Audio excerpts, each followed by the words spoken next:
I haven't seen a bird in 5 years. That's what struck me as I watched Earth roll beneath the Callisto's eye. Not the broken cities or the dust rings circling the equator like scars, but the silence where flocks should have been. Not even the ash swirls moved right. Just dead loops in upper orbit. The observation ship was sterile. Smelled faintly of magnesium and recycled breath. Every sound felt like it came a second too late. Footsteps, door slides, the low whine of the gravity stabilizers. Delayed. Like the ship was remembering rather than responding. I ran my thumb over the silver locket hanging inside my uniform. No photo inside. Just the imprint of where one used to be. Lieutenant Voss, came the voice behind me. I turned. The AI's vocal interface flickered on the console. Just text today. Conference begins in 11 minutes. Council awaits presence. I hadn't requested to be humanity's liaison. No one really volunteers to explain genocide to creatures without mouths. The council chamber was dim. Always dim. A glass dome curved overhead, revealing stars that didn't twinkle, cold, fixed points. 3 aliens hovered behind the viewing table. They didn't touch the ground. Their bodies pulsed faintly, like jellyfish thinking in a way we couldn't track. No eyes. No heads.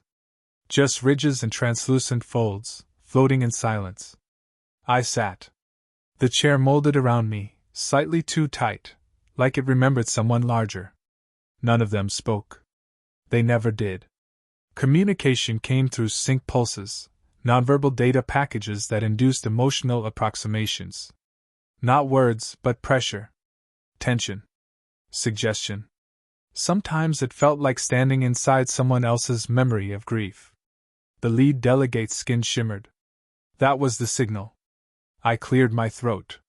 Yesterday's demonstration was not an act of aggression. The orbital mines detonated due to residual trigger sensitivity. The Martian fleet was warned not to approach. A pulse hit. Quiet but dense. I paused. It wasn't anger. It was interest. They liked the explosion. I continued, slower now. Casualties were, regrettable, but within predicted containment thresholds. No pulse followed. Just a low hum. I looked up. The third alien, smaller than the others, shifted midair. Its outer folds twitched once, almost rhythmically. For a second, it looked exactly like a heartbeat. I blinked. Gone. Later, in my quarters, I tried to record a log. The system glitched twice before activating. My voice sounded thin.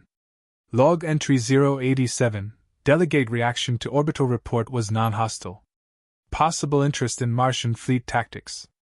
Recommend controlled disclosure. Personal note, recurring sensation of delay in AI and internal ship systems.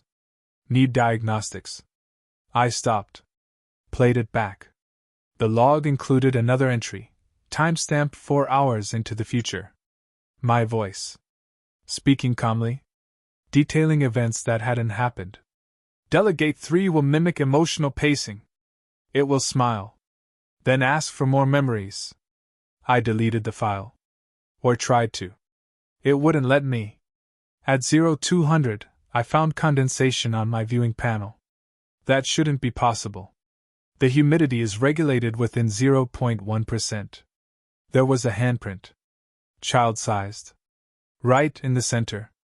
I stared at it for a long time, until the AI finally chimed. Condensation is not within parameters. No kidding, I muttered. I skipped sleep. Instead, I returned to the main hall, hoping the navigation logs would give me something to do. But the moment I passed through the corridor near the AI core, the lights flickered, 3 long pulses, too short. Again. Then again. I waited. Nothing. The ship wasn't malfunctioning. It was signaling. In the observation lounge, the alien delegates floated in place. No lights. No movement. They faced the viewing dome, Earth, glowing faintly through orbit haze. They didn't turn when I entered. They were watching old footage, ours. Drone cam views of the Cairo dome breach. Fires across the sand. My voice, issuing commands. Screams. Static. I moved to shut it off. Delegate 1 pulsed sharply. Pressure bloomed in my chest. Recognition? Request? They wanted to see it again. Why are you showing this? I asked. What are you trying to learn? No reply. But Delegate 3, smallest, quietest, slowly turned toward me. Its surface twitched, then stretched. It smiled. The mouth wasn't there before. I left. Walked straight to the AI bay and demanded system access. Manual override. The console screen flickered, stuttered. Then it displayed a video feed, my room. I saw myself sitting on the floor, staring at the wall. No movement. Then I stood. Walked to the mirror. Started writing something. With my finger. On the glass? I couldn't make out the words. I leaned closer. The feed glitched again. The screen turned black. Then a sentence appeared. Show us again. By 0500, I finally tried to rest. My eyes burned. My joints ached. But the moment I laid down, I felt it, like someone standing over me. Not touching. Just watching. I turned the lights on. Nothing. But when I glanced at the small mirror above my bunk, my reflection didn't move. It stayed still while I leaned forward. And then, a second later, late, delayed, it blinked. My blood ran cold. Back in the command lounge, I sat facing Earth. Wreckage floated by. No movement on the surface. Just smoke and silence. And yet, I felt the ship itself leaning closer. Like it too wanted to know. What does it feel like to burn? And I swear, in the faint glow on the glass, the handprint returned. The observation deck had gone quiet. Too quiet. The kind where the air feels padded, like you've been sealed in with your own heartbeat. I stood there, unmoving, staring at Earth's burnt surface. My breath fogged the inside of my visor, only it shouldn't have. Temperature and humidity were balanced precisely. The ship was off. Not broken, listening. I hadn't slept. Not really. I'd blacked out, maybe? When I came to, I was already at the mess table, chewing dry rations that I didn't remember retrieving. A cup of water sat in front of me, full to the brim. I never poured it. Someone had placed it there. Or something wanted me to think I had. Dr. Elson, the ship's neurobehavioral analyst, sat across from me. His tray was untouched. His fingers tapped out a sequence on the table. 3 taps, pause, 3 more. Then again. I waited. You're repeating. He didn't look up. It matches the rhythm of the pulses. What pulses? The ship's cooling system? That's not what it is anymore. You feel it too, don't you? I didn't respond. He blinked slowly. They're not recording our behavior, Mara. They're syncing to it. Mimicking emotions like a child learning faces. I tried to access the AI log. It didn't load. Instead, the screen displayed a still frame of me standing beside the alien delegation. It was today's debrief. Except it hadn't happened yet. The timestamp read 1417. Current time 9:41. In the image, I was smiling, forced, too wide, and the smallest alien's face had changed again. It now had eyelids. I went back to my room. The snow globe was waiting on my bunk. I hadn't seen it since I was 12. The one my father gave me after the Oahu evacuation. It was shattered in the fire years ago. Yet here it was. Intact. I picked it up. The water inside was thick and black, and the flakes no longer fell. They floated midair like frozen screams. On the base, scratched into the plastic. Remember it for us. I dropped it. It rolled under the bed. When I bent to retrieve it, I saw something else. A tooth. Small. Human. In the corridor, I found Delegate 3 alone, hovering inches off the floor.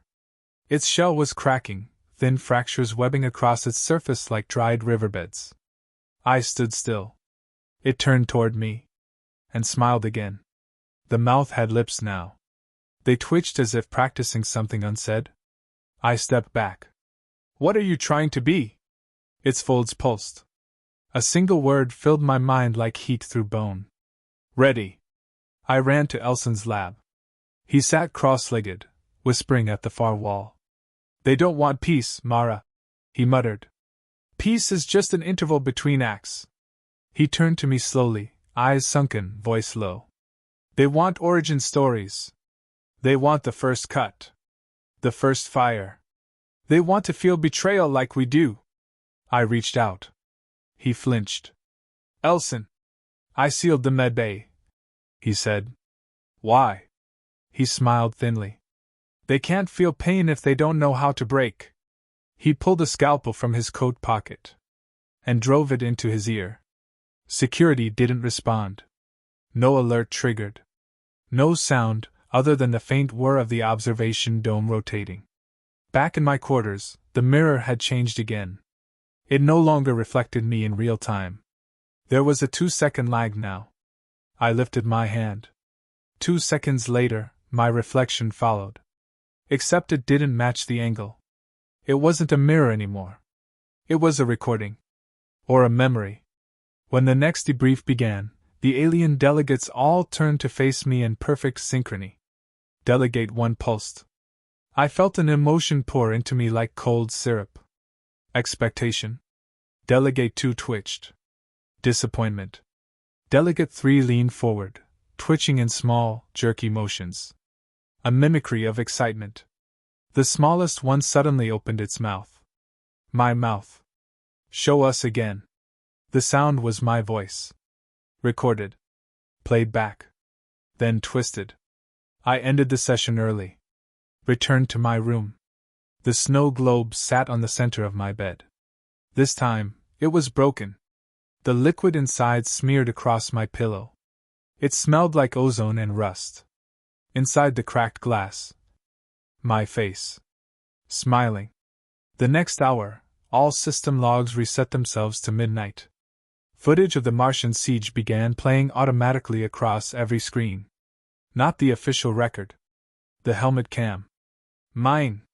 My voice screaming orders. Shells falling. Smoke rising. Civilians running. The screen froze on a single frame, an old woman reaching out to a child seconds before the blast. The alien delegates watched in silence. Then one of them started crying.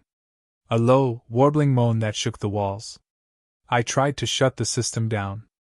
Override denied. The screen glitched. Then showed a still image of me, dead-eyed, floating in space. Captioned. Sample 3.7H, integrity achieved. I staggered back to the mess. Found no food. Just a message written in rations on the table. You were the test. I haven't slept in 39 hours. I don't know if sleep exists anymore here. I opened the airlock last night. Don't remember walking there. Don't remember sealing it either.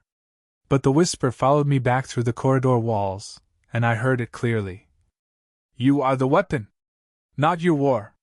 Now everywhere I go, I see reflections that don't match. Not just time delays. They look different. They've learned my grief. They wear it. Like a uniform. The ship was no longer still. It breathed. A soft, rhythmic swell beneath my boots, like lungs filling and emptying in deep space. I pressed a palm to the corridor wall. Warm. Organic. Breathing with me, or through me. The lights above pulsed in sync with my heartbeat, or maybe they made my heart sync with them. I couldn't tell anymore. Delegate 3 followed me everywhere now. Not physically, it never left the observation chamber, but I felt it. The tug. The mimicry. Every thought I had, it anticipated. Every breath echoed. I'd become its template. I checked my log files. All entries had been overwritten. There was only one left, a single looping video. I clicked play. It was me.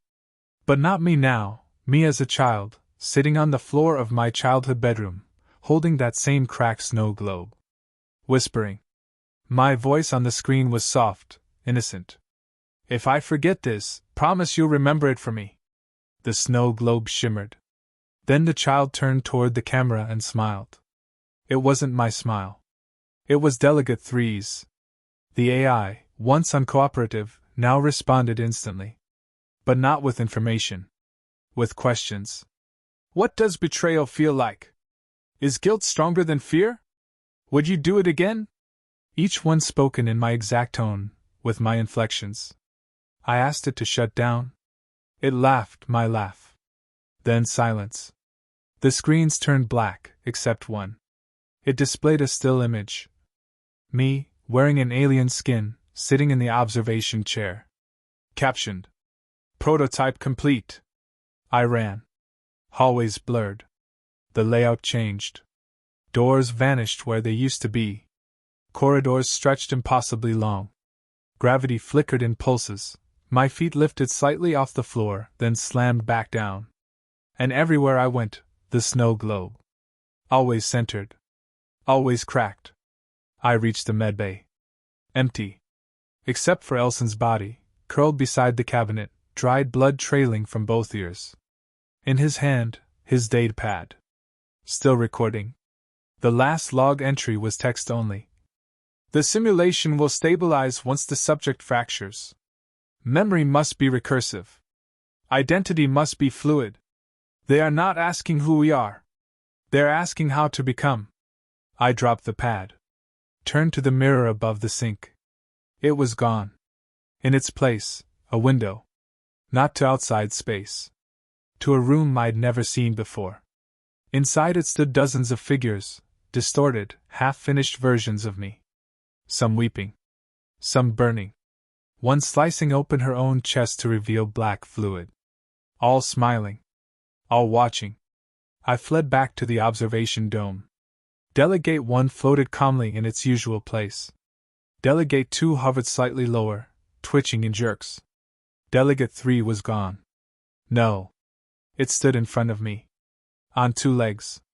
In a body that was almost human. It wore my uniform. My badge. My face. But wrong. Its hands were too long. Its skin shimmered as if coated in a thin film of water. The smile on its lips was perfect. Practiced. Then it spoke. We felt your fire. Now we know how to burn. I drew my sidearm. The creature tilted its head. Not afraid, curious. You brought US war. We brought you reflection.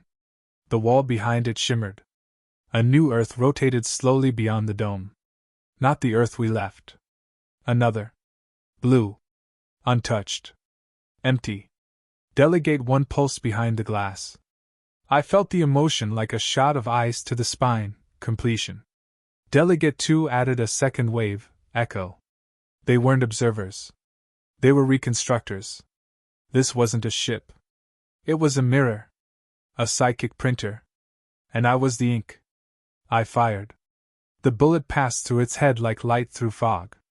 No blood. No damage. It laughed, my father's laugh this time. Delegate 3 stepped forward and touched my cheek. You are remembered. That is all we ever needed. Everything stopped. Lights. Hum. Gravity. Total silence. I stood alone in the void. The ship gone. The sky gone. Only one thing remained. The cracked snow globe, floating before me. Inside Earth. Burning. Outside me. Smiling. Watching. Final log entry. Asterisk if you're reading this, you're already part of them. They don't need your weapons, your ships, or your peace. Just your memories. Because once they know how to feel, they know how to become. Asterisk. Final line. The mirror doesn't reflect. It learns.